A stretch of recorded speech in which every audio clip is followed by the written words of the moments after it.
All right, welcome back everybody. So we're talking about solving systems of differential equations x dot equals ax, where x is a vector of states that kind of co-evolve in time. They're coupled and they're linked, and their evolution in time are linked to each other. And in the last few lectures, I've talked about saddle points and unstable and stable points that have, real eigenvalues. Now we're going to talk about what happens when you have a system dynamics, an A matrix that has complex or imaginary eigenvalues. And from the last few lectures, hopefully, you at least have a kind of gut feeling that when I have complex eigenvalues, I'm probably going to be getting things like cosines and sines as my solutions, because e to an imaginary number x will give me, cosine x plus I sine of x. That's Euler's formula. So that's what I'm going to do today. Let's jump in.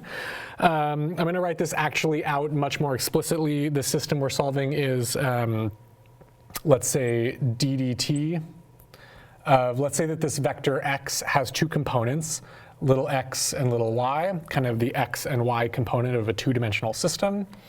And we're saying that that equals this 0, 2, minus 2, 0 times x and y. And this is my A matrix here. And it's pretty easy to compute the eigenvalues of this system. So we would literally take the determinant of A minus lambda times the identity. And lambda times the identity is just going to be, minus lambda here. So this is literally determinant of minus lambda 2 minus 2 minus lambda. And that equals lambda squared minus 4 is plus 4. And that has to equal 0 for these to be eigenvalues. And so that means lambda squared equals minus 4, which means that lambda equals plus or minus 2i. Okay, so this is the kind of crux of this lecture, is what do we do when we have complex numbers for these eigenvalues?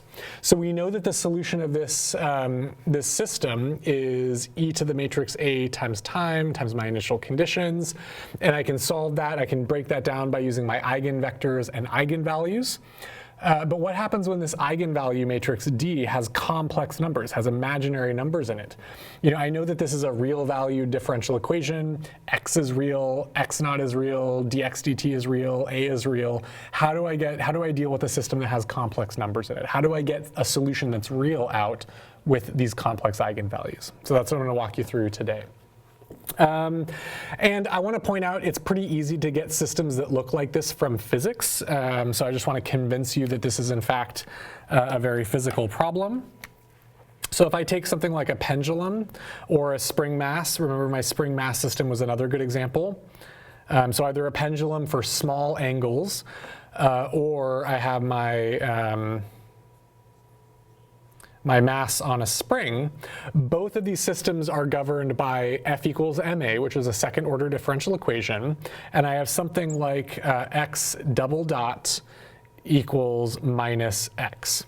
Technically here, if I have my angle theta, my dynamics are like theta double dot equals minus sine of theta, but for small angles, it looks like theta double dot equals minus theta. Okay, so morally, these are kind of the same systems.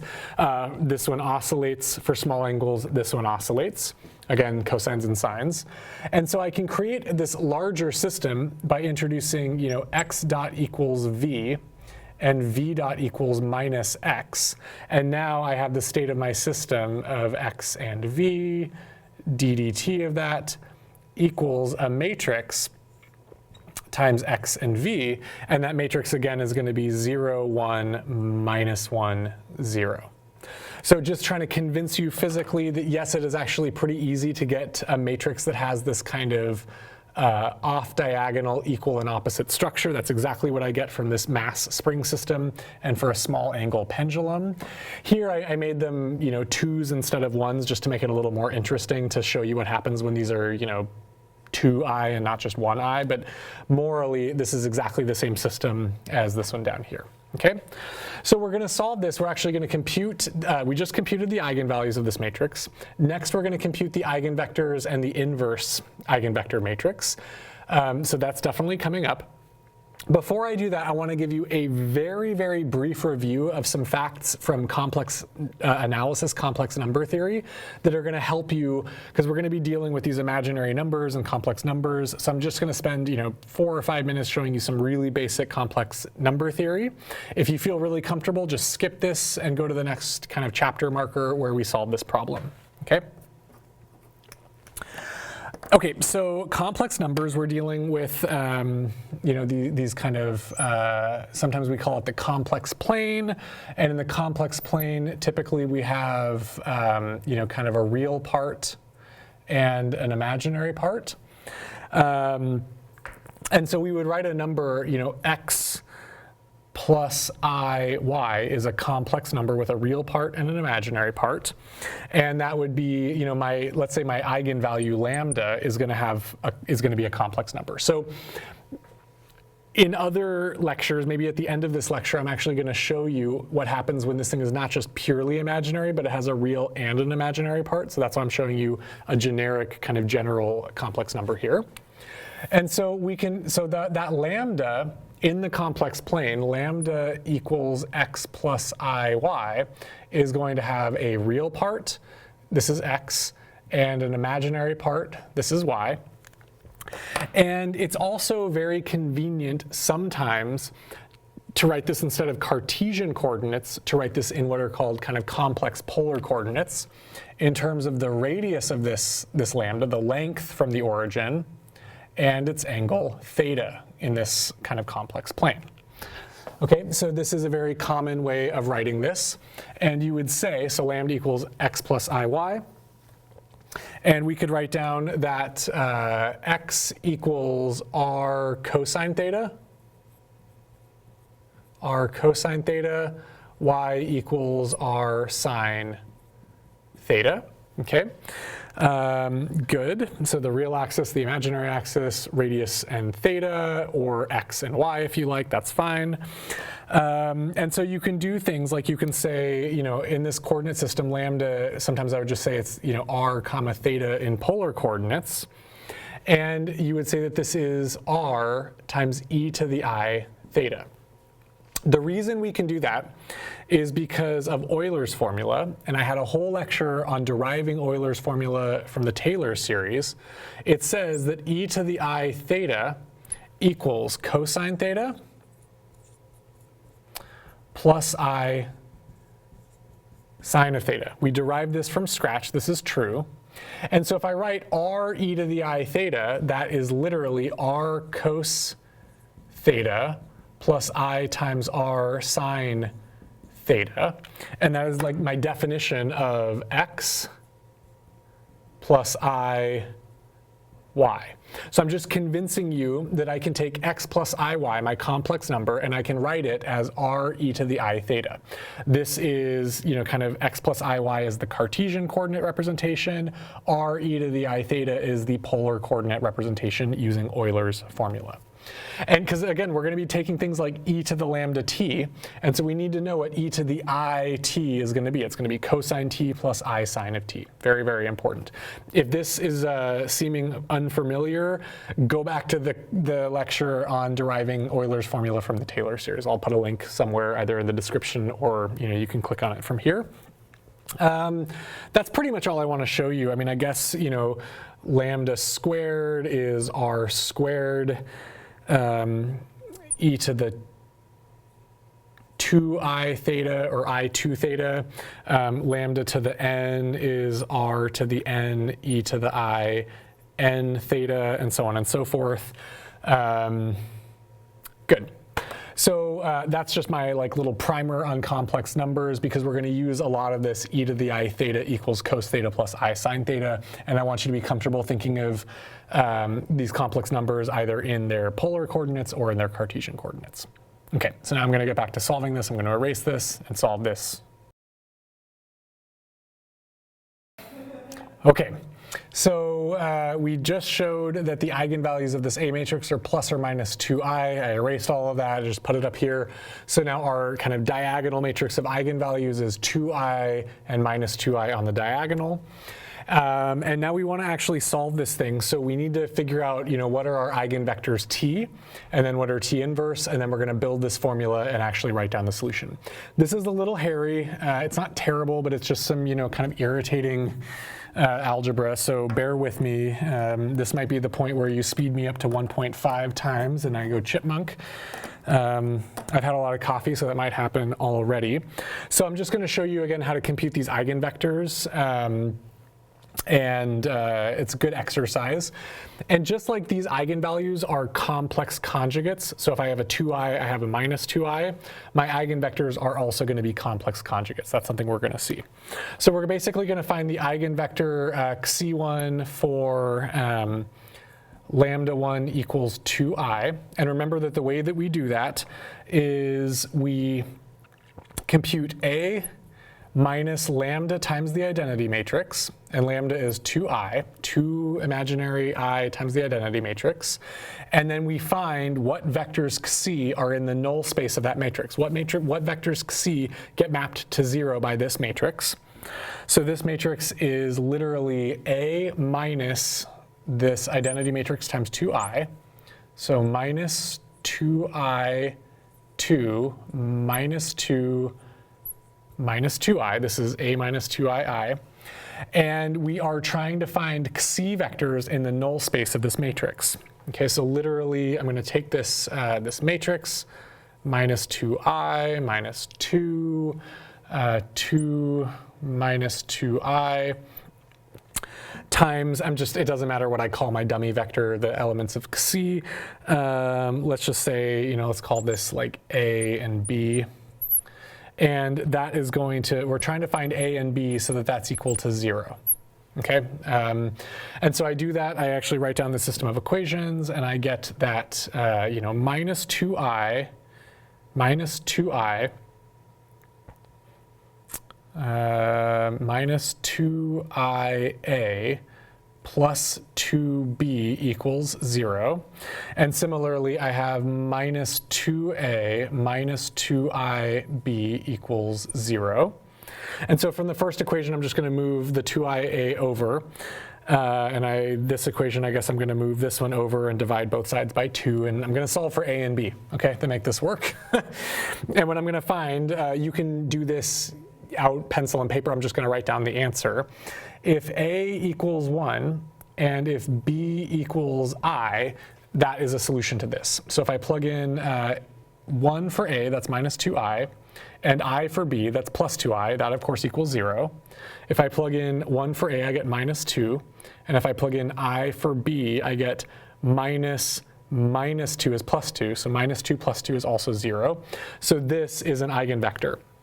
So xc1 equals 1i is an eigenvector. Good, so we found one eigenvector.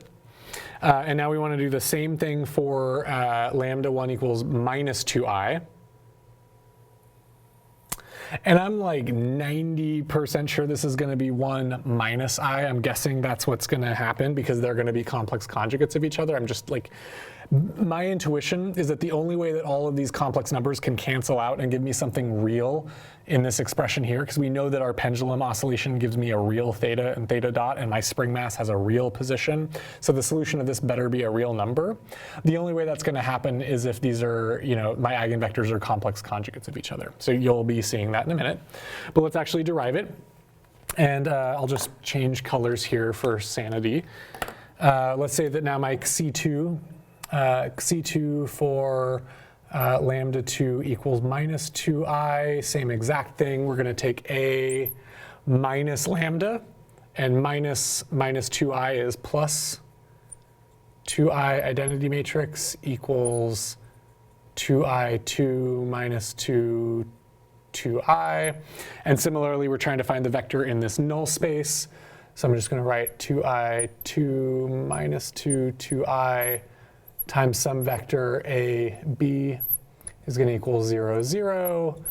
And again, I'm just going to, by inspection, you can verify that if a equals 1 and b equals minus I, so I plug in a equals 1 and then b equals minus I, and I put it in here, I get 2I minus 2I. If a is 1 and b is minus I plug it in here, I get minus 2, and then a minus 2. So minus 2 plus 2 is 0, so both of these are 0. So this is also fine as C2 equals 1 minus I. Good. So now we have our T matrix here. T equals 1I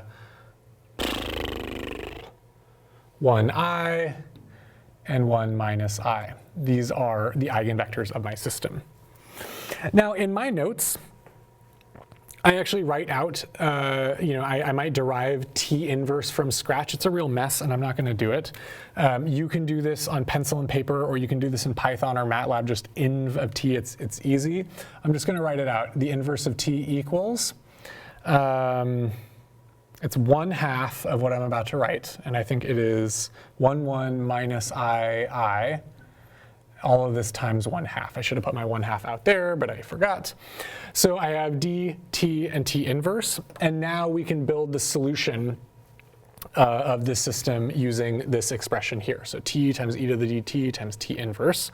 And the reason I'm going through all of this gory detail is specifically because I want you to see, I wouldn't be doing all this boring kind of matrix algebra if there wasn't a point. The point is that all of these matrices with complex numbers, when I multiply them in this very specific way, all of the complex numbers are going to cancel out, and I'm going to get something real valued.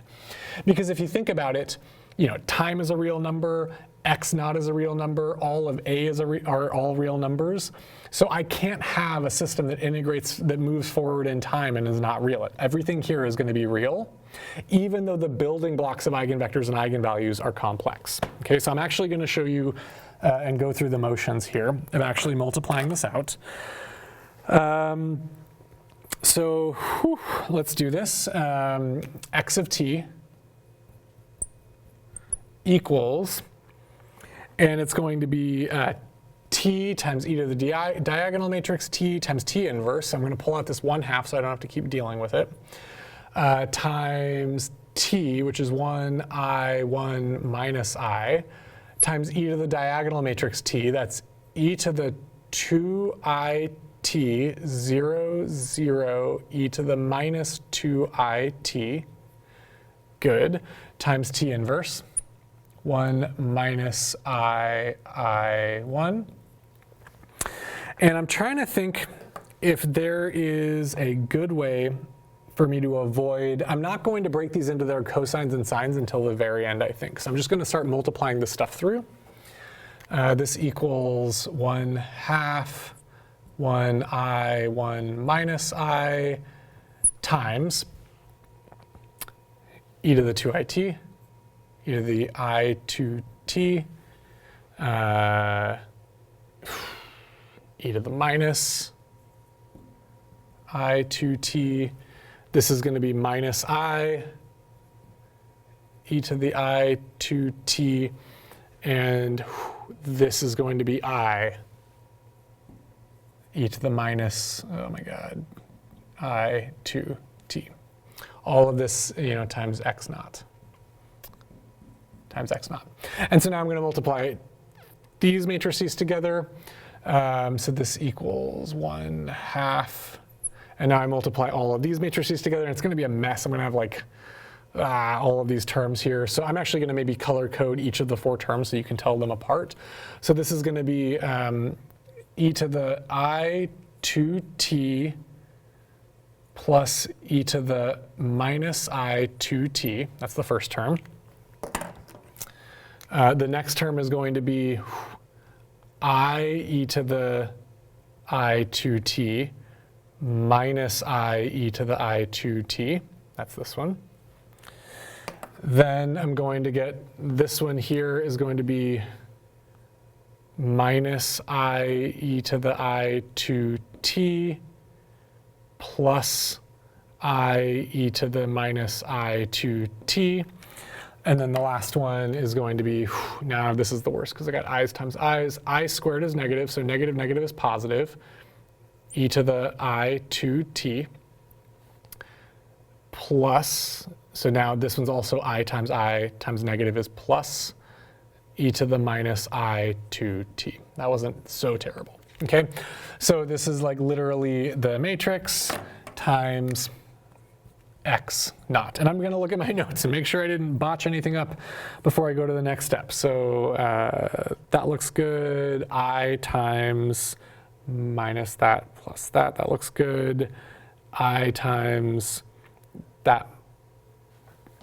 This should be a minus here because that was times that. Yep, good. And then e to the I 2it plus e to the minus. Yes, this looks good. Okay, excellent. And now we can start to simplify all of these terms. And this is where it gets pretty interesting here. Is, again, I'm just going to write out that my e to the I 2t equals cos 2t plus I sine 2t. So I see I have e to the I 2t's, and I also have e to the minus I 2t's. E to the minus I 2t is cosine of minus 2t. Cosine's an even function, so that's just cos 2t. And sine is an odd function, so sine of minus 2t is minus I sine of positive 2t. Okay, so these are the building blocks for all of these expressions here. So maybe I'll just go color-coded pink here. So e to the I 2t plus e to the minus I 2t is literally this plus this. So the signs cancel. So that equals 2 cosine. Good, that was easy. Blue here is going to be, I times e to the I 2t minus e to the minus I 2t. Now if I take e to the I 2t minus e to the minus I 2t, the cosines cancel and I get 2I sine of 2t. So this equals 2, and the i's cancel, so minus 2 sine of 2t. Minus 2 sine of 2t, good. Then I'm going to do this one here, which is, this one is I times minus e to the I 2t plus e to the minus I 2t. Okay, so that's literally this one minus this one. So this one minus this one, the cosines still cancel, and I get minus 2I sine 2t. So this is minus 2I, and there's an I out here, so it's I squared sine 2t. And I squared is negative, and negative, those cancel, and that just equals positive 2 sine 2t. And then the last one I need to do is this orange one, which is, again, exactly the same as the pink one. So I'll just say, this one is also equal to 2 cos 2t. This is literally the exact same expression as this one, and so it has 2 cosine t. And so now I can write down the actual solution. This equals, all of these have a factor of 2, and I have a 1/2 out here, so I'm just going to cancel that. And I'm going to write down that this is cosine 2t. This is a minus sine 2t. This is a cosine 2t. And this is a sine 2t. All of that times my x naught. Let's call it x naught and whatever y naught. Okay? Good. That's the solution of this problem. So that was a lot of math. And this is the solution. X of t equals this. And notice everything is real valued, cosines and sines. That's really nice. It all worked out. It all canceled out because of this combination here. Because my eigenvectors were complex conjugates of each other, this all folded up and all of the imaginary parts canceled out. And I only got sines and cosines out, which is what we expect. When we had e to the lambda t's with complex lambdas earlier, we had to basically take the right combination of them so that we only got real numbers out. I'll point out, this is not only real valued, this is a real valued, and this is what is known as a pure rotation matrix, a pure rotation matrix. So you'll see this come up a lot in math. This is a matrix that rotates this vector by an angle 2t. So this will literally rotate this vector. If this was in the xy plane and had an angle, multiplying by this will rotate it by an angle of 2 theta. This is like an sorry, not 2 theta, 2t. So this will rotate the angle of this vector by 2t. And so it'll keep rotating around in that way. Okay, that was a lot. So I think what I'm going to do is I'm going to tidy up my board, get rid of all of this, write down my solution, and then we're going to draw the phase portrait. So stay put.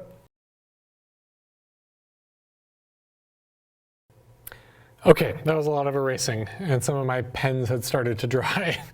So this is the solution of this differential equation that had complex eigenvalues plus or minus 2i. And I already showed you that this corresponds to a system.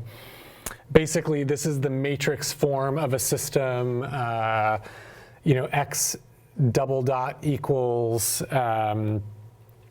minus 4x. So this would be like a mass on a spring with a spring constant of 4. Okay, like a really stiff spring that's causing this thing to oscillate at this frequency. So there's a physical intuition about this. And as we expect, if I have something that we think oscillates, the solution should be written in terms of sines and cosines. And so the way that we're going to do this now is we're actually going to write this, draw this phase portrait. So again, in I don't know why I called this x and y. I really should have called this x and v, because then that would have been more physical position and velocity. So just think of this as a velocity.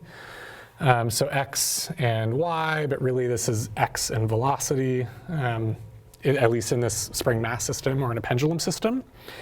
And so essentially what this means, this pure rotation matrix, and you can plot this in Python or MATLAB, like literally compute this matrix and multiply a vector by this matrix and watch it rotate it around.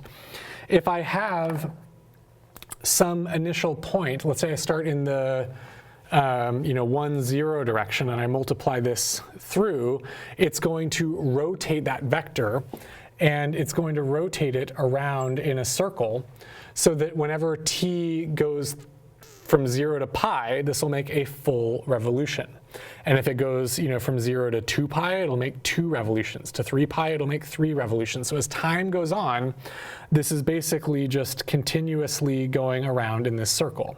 And a bigger initial condition goes around in a bigger circle. And I can't draw circles apparently, but this is supposed to be a bunch of concentric circles.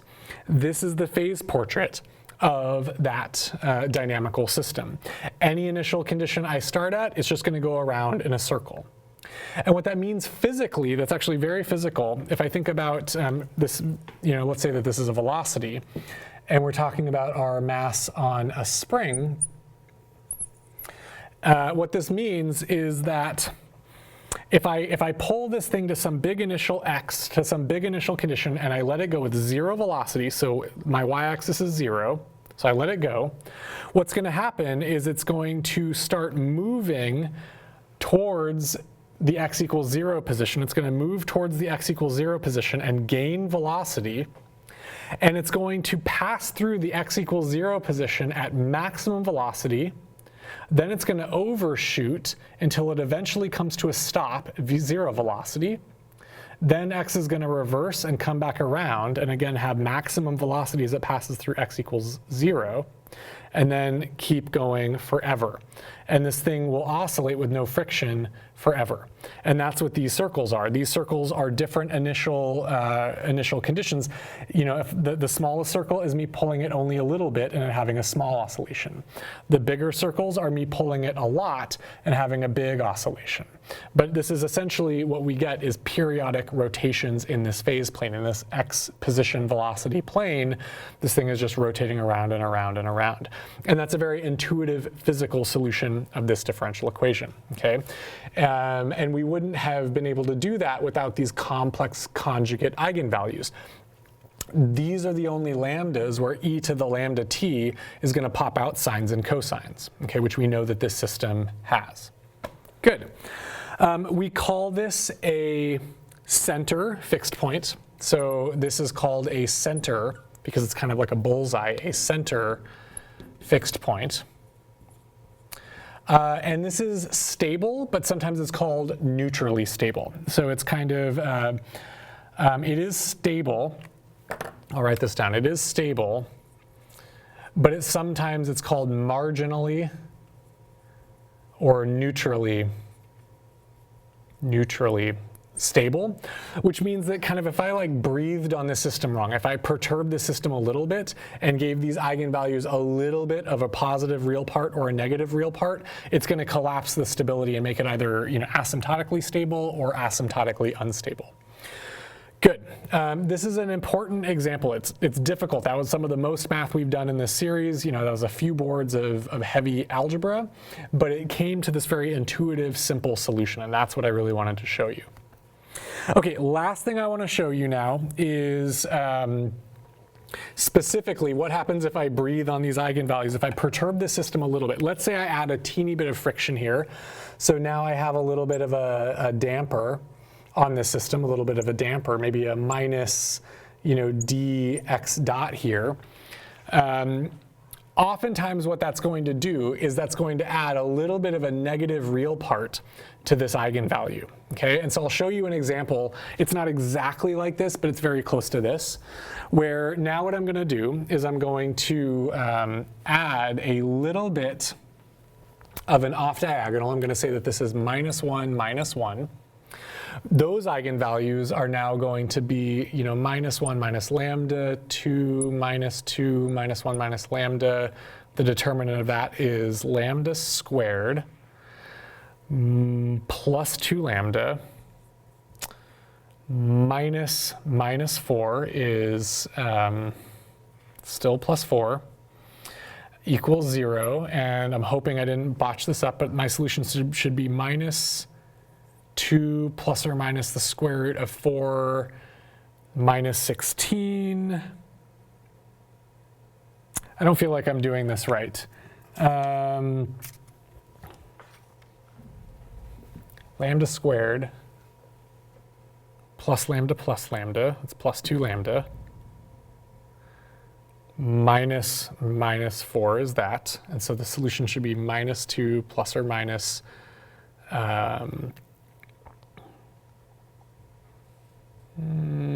b squared minus 4ac is minus 16 divided by 2. This is not working.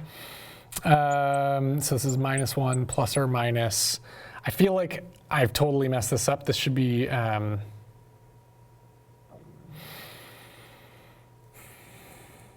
know that the answer is plus or minus 2i. I'm not exactly sure what happened here. Just check my math. Please compute the eigenvalues of this system and confirm that it's minus 1 plus or minus 2i. It should be. I'm just going to say, like, let's assume that these eigenvalues are plus or minus 2i. If they're not, it might be minus 1 plus or minus some number I. It doesn't really matter. What matters is that lambda has a negative real part and a imaginary part that's in a complex conjugate pair. And so I don't think that my eigenvectors are going to change. I don't think that anything's going to change. The only thing that's going to change now is that my solutions e to the lambda t are now going to have this real part, this e to the minus t times e to the I 2t. And so this is e to the minus t cos 2t plus I sine 2t. Okay, and in all of that matrix math I did before, where I had all of those matrices multiplied, all of them are going to have this e to the minus t pulled out front. So this whole solution here is going to be exactly the same, except now it's going to be multiplied by e to the minus t out front. And what that means physically is that instead of just having pure oscillations, now I'm going to have oscillations with a decaying exponential envelope. So now my oscillations are going to be getting smaller and smaller and smaller as time goes to infinity. So I'm still going to have my system oscillating. I pull my spring back and I let it go. It's still going to oscillate with sines and cosines, but now the amplitude of that oscillation is going to get smaller and smaller and smaller with an e to the minus t envelope. And so the way that we draw that phase portrait is very similar. But now, instead of perfect concentric circles, now if I start with some initial condition, it's still going to oscillate and go around with this rotation in time, but the radius is going to get smaller and smaller and smaller. And so it's going to approach the origin like that. And again, that is also very physical. If I pull my spring mass and I let it go, it is going to oscillate, but the amplitude is going to get smaller and smaller and smaller as it goes to the origin. If I did the opposite and I made these plus ones, then my eigenvalue would be plus 1 plus or minus 2i. And now my oscillations would grow with an exponentially growing envelope. And I would change the direction, and this would be blowing out to infinity. So this is what's called a stable spiral, or a spiral sink. A spiral sink. And of course, if I had changed the direction and made this plus 1, that would be an unstable spiral or an unstable source, or a spiral source. So I just want to get you feeling very comfortable that you can work with these eigenvalues, you can draw these phase portraits, and you can intuitively understand what these dynamics mean. If I have an eigenvalue lambda that is a plus or minus ib, this is going to give me oscillations. This is going to give me something that oscillates, and this is going to give me, exponential growth or decay based on if A is positive or negative. If A is positive, the system will be exponentially growing and oscillating. If A is negative, I will be exponentially decaying and oscillating. So very, very important, very, very powerful. These are the building blocks of all of dynamical systems.